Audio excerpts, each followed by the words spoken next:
어제 금리 동결됐죠. 금리 동결은 자명한 일입니다. 사실 우리나라는 다른 나라가 금리 인하하더라도 한동안 금리 동결해야 된다. 심하면 인상해야 될 수도 있는데 환율 문제로 인해서 물가가 올라가면 내년에 금리 인상할 수 있다고 그랬죠. 그러면은 제가 이런 이야기 하면은 악플들이 많이 달려요. 저에 대한 악플이 아니고 이창용 총재에 대한 악플들이 많이 달리는데 뭐 이창용 총재가 잘하고 있다는 거 아닙니다. 저도 욕을 많이 했죠. 말은 번지르르하게 하면서 정책은 그렇게 안 한다. 근데 이번 동결을 보면서 이창용 총재보다 더 욕먹어야 될 사람이 하나 더 있다. 왜냐면은 금리는 누가 결정해요? 하는 총재가 결정하는 것이 아니라 금통위 위원들이 결정을 하죠. 근데 그 금통위 위원들은 이창용 총재를 전면에 내세우고 그러면서 회의에 따라서 결정된 것이기 때문에 이창용 총재 맘대로 되는 건 아니에요. 그럼 금통위 위원 중에 누가 원흉이냐? 이걸 봐야 되겠죠. 이런 부분이랑 금리 인하가 멈추고 금리 동결이 지속되면은 무슨 일들이 일어날까? 이런 것들을 봐야 되겠죠. 자, 그래서 금리 인하가 점점 더 멀어지고 있습니다. 27일 기준금리를 동결했고 3대 3으로 나뉘었다고 하죠.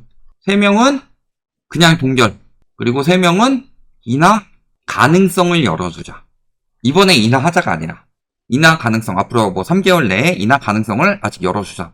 그래서 3개월 동안도 동결 가능성이 크다고 한 사람이 3명. 환율 변동성이 상당폭 확대되고 이게 물가를 자극하죠. 그래서 당분간 금리를 동결하고 변화를 점검할 필요가 있다. 나머지 3명은 상하방의 위험이 있고 통화정책 불확실성을 고려할 때 인하 가능성을 열어줘야 된다. 미국의 통화정책 불확실성 때문에 환율이 내려갈 가능성이 있을까요? 경제 성장률이 오른다고 전망을 했는데 성장 경로에 상하방 위험이 있다. 근데 사실 스태그플레이션이면은 플레이션부터 잡는 게 우선이라고 그랬죠. 이런 상황이고. 근데 이 와중에 이창용 총재도 욕먹을 소리 하긴 했습니다. 금리 인상을 시사하진 않는다. 동결 아니면 인하다. 이런 식으로 또 진정을 시키고는 있는데 그게 언제까지 되겠냐. 하지만 이분이 짱이죠. 금리 선제적 인하의 원형 중에 한 명이다. 신성환 금통위원. 자, 이번에 5대1 나왔어요. 금통위 6명 중에서. 동결이 5. 환율이 이난리 치고 있는데 금리 인하를 주장한 한 명이 있습니다. 이분이 아주 신성하신 분이죠. 그래서 금통위원들은 굉장히 신성하다. 신성한 금통위원이죠. 이번에 기준금리를 0.25%포인트 내릴 것을 주장했다. 문제는 8월에도 그랬고 10월에도 그랬고 계속 금리 내리자고 했다. 이분은. 그리고 실질적으로 지금은 금리 내릴 텐데 라고 생각을 할 수 있죠. 금통위원들이. 근데 금리 한창 올릴 때 2022년 인플레이션 굉장히 심각할 때 이때 이 신성하신 분은 어떻게 행동을 했냐? 빅스텝 나오는 상황인데 딱 2명만 베이비 스텝을 이야기를 했다. 여기에도 포함이 됐다. 올릴 때는 최대한 덜 올리려고 하고 동결할 때는 최대한 내리려고 하는 그런 분이다. 그냥 하는 말이라고 보기에는 금리 인하하면은 여러 가지 유리해진 자산들이 있죠. 특히 부동산 시장 자꾸 거품 만드는 것 중에 하나가 저금리잖아요.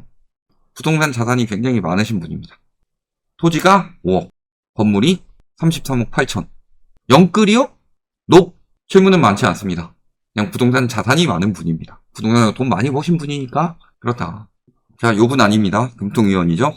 자, 자산 변동 이력을 보면은 여기서 2억 이렇게 2억 원씩 늘어나죠. 근데 그 2억 원씩 늘어나는 거 보면 대부분 건물가에서 나오더라. 다른 자산 까이고 있는데 부동산 올려가지고 자산 늘리고 계신 분입니다. 아까 또 한 분, 주상영. 요 분은 어떤 분일까요? 역시 건물가액을 많이 가지고 계신 분이죠. 이분은 2023년까지밖에 안 나왔으니까 지금은 팔았을지 모르죠. 그러니까 이번에 동결하자고 했을 수도 있고 왜 자꾸 인하를 주장할까요? 지금 우리나라가 한국은행에서도 몇 번이나 보고서를 통해 발표를 했지만 환율도 그렇고 물가도 슬금슬금 올라가고 경제는 좀 나아졌다는 지표들이 나오고 있으니까 인하될 의미는 사라지고 인하하지 말아야 될 것들은 많이 나오고 있죠. 여기에 한은에서 여러 차례 발표했던 보고서들을 보면은 금리 인하했을 때 경제에 돌아가는 효과는 거의 없고 부동산 가격 상승에만 영향을 줬다. 자, 그럼 보고 우리나라 집값 거의 다 부채로 살렸습니다. 외국에서도 경고가 나왔어요. 하버드 교수가 가계부채, 한국 가계부채에 대해서 경고를 했는데 전세 보증금에 대해서 외국인들이 잘 모르고 있었는데 드디어 외국에서도 경고가 나왔습니다. 우리나라의 가계부채는 선진국 평균보다 높은 수준이며 전세 관련 차입을 감안할 경우 공식 가계부채 비율이 약 50% 높아질 수 있다. GDP 대비 가계부채가 80%까지 맞추면 뭐예요? 이런 것들이 지금 빠져있는데. 그래서 공공부문과 달리 한국은 비기축통화국이기 때문에 아직까지 정부 부채는 낮은 편이죠. 민간 부채 위험이 높아 정책적 부담이 다른 선진국과 다른 형태로 나타날 수 있다.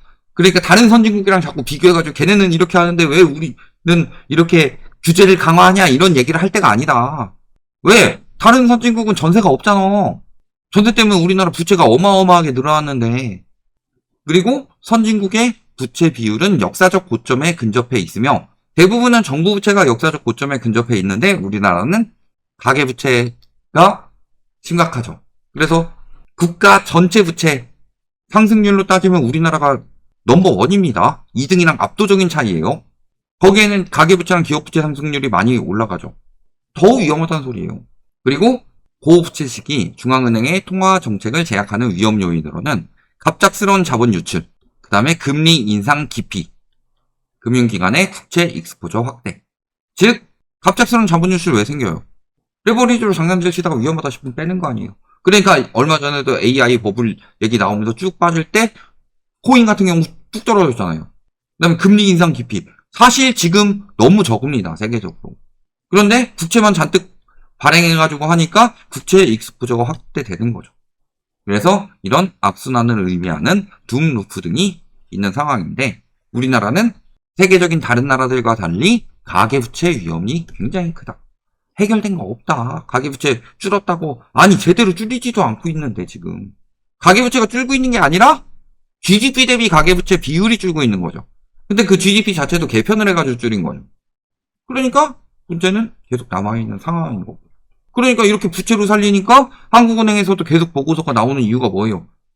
금리 낮추면 가계부채만 늘어난다. 왜? 지금은 합리적 기대가 아니라 진단적 기대이기 때문에 집값이 이래서 오르는 게 아니라 여태까지 계속 올랐으니까 집값은 계속 오를 거야. 부동산은 불패야. 사람들이 이렇게 생각하고 있으니까 무리하게 들어가는 거죠. 그러니까 금리 낮추면 돼요? 안 돼요? 낮출 수가 없는 이유가 있다. 그러니까 이제 국고채 금리가 일제히 오름세가 됐죠.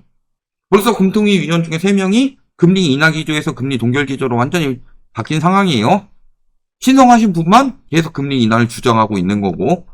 그래서 국고채 금리가 하루 만에 6.7bp, 즉 0.067%포인트가 올라갔다는 소리죠. 이게 하루 만에 올라갔다는 건 꽤 높게 올라갔다는 소리예요. 이렇게 한 달만 올라가면 몇 퍼센트 돼요? 이렇게 한 달만 올라가면 한 달 만에 2% 올라가는 셈이에요. 어마어마하죠. 굉장히 빠르게 오르고 있다는 소리다. 10년물도 오르고 5년물과 2년물 역시도 오르고 있다. 20년물 올랐죠. 30년물, 50년물 다 올랐다. 단기채든 장기채든. 채권금리가 올라간다는 건 무슨 소리예요? 시중금리가 올라간다는 소리다. 시중금리가 앞으로 계속 올라갈 징조다. 기준금리가 당분간 인하되긴 쉽지 않죠. 그리고 한국 국채 금리가 올라간다는 소리는 국채를 매도하는 사람들이 늘어난다는 소리고, 국채 매도세는 어디서 많이 나와요? 한국인보다 외국인들이 많이 나오고 있죠. 국채 매도하고 빠지니까 환율이 또 올라가는 이유도 있잖아요. 거기에 금리 동결이 되고 인하 기조가 끝났다라고 하니까 국채 가격이 올라갈 가능성이 적으니까 지금 팔고 빠지는 거고. 그러면은 만약에 올라가다 멈췄다라고 하면은 국채 가격이 올라갈 기대감에 사람들이 사서 국채 금리가 떨어진다면, 기준금리가 내리다가 멈췄다라고 한다면은 내릴 것이라고 생각하고 사던 사람들이 파는 거 아니에요. 그러면 국채 금리는 당분간 올라가겠죠. 이 상황에서 지금 공공기관 부채라든가 공공기관 보증, 이것은 거의 한계까지 끌어다 썼어요. 그리고 세수는 계속 부족하죠. 경제는 계속 안 좋아요. 이번에도 보면은 기사를 하나 보시면 근로, 사업, 재산소득 모두 마이너스인데 쿠폰 덕분에 조금 나아진 거고, 이걸로 인해서 올해 경제성장률도 어느 정도 상승하고 내년 경제성장률 전망도 어느 정도 상승했죠. 그럼 채권 발행을 많이 하겠어요? 안 하겠어요?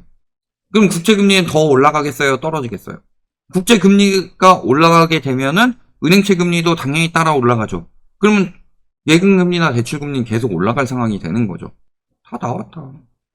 기준금리에 동결돼서도 시중금리는 인상 기조로 가는 건데 관치금융을 하지 않는 이상 부동산 시장에 미칠 여파는 어떻게 되겠냐.